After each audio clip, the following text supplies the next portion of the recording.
2025년 2월 23일 3부 예배. 에베소서 5장 22절. 너희 남편에게 복종하라. 하나님께서는 성령 충만한 그리스도인의 가정을 친히 축복의 길로, 행복의 길로 인도해 가신다.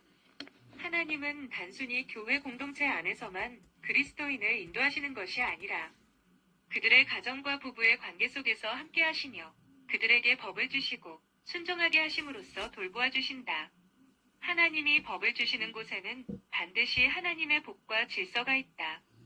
따라서 개인의 가정은 비록 규모는 작지만 결코 하나님의 관심 밖에 있는 것이 아니며 하나님의 영원한 계획과도 깊은 관련이 있다.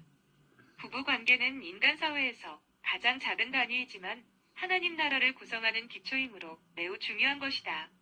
따라서 부부는 하나님의 축복을 받는 거룩한 위치에 있다.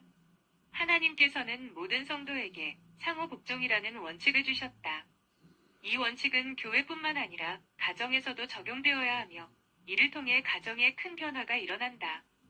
남편과 아내가 인격적인 관계에서 조화롭고 아름다운 사랑을 이루며 하나님의 축복이 넘치는 관계가 되기를 하나님은 원하신다. 성령 충만한 그리스도인의 삶에서는 이 상호 복종의 태도가 부부 관계에서 명확하게 적용된다. 성경은 아내들에게 남편에게 복종할 것을 명령한다.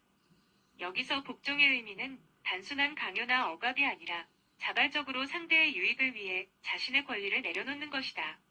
이는 사랑과 헌신 속에서 이루어져야 하며 기계적이거나 일방적인 것이 아니다.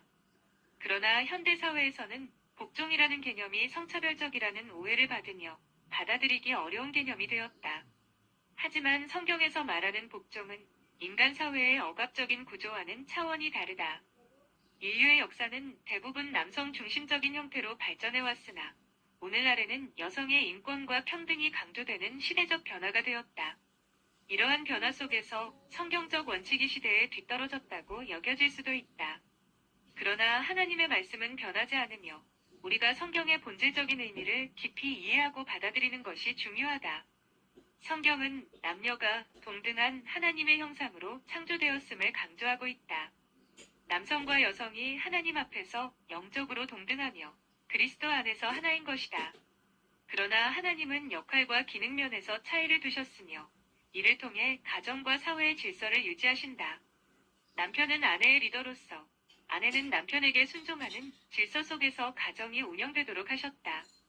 이러한 원칙은 단순한 권위의 문제가 아니라 가정이 조화롭고 건강하게 유지되기 위한 하나님의 섭리인 것이다. 결국 성경이 말하는 복종은 억압이 아니라 사랑과 희생을 기반으로 한 조화로운 관계를 의미한다. 남편과 아내가 각자의 역할을 온전히 감당할 때 하나님의 복이 가정에 임하며 참된 행복과 평안을 누리게 되는 것이다. 그러므로 우리는 성경의 가르침을 올바르게 이해하고 이를 가정 안에서 실천함으로써 하나님이 계획하신 아름다운 가정을 이루어야 한다. 아멘.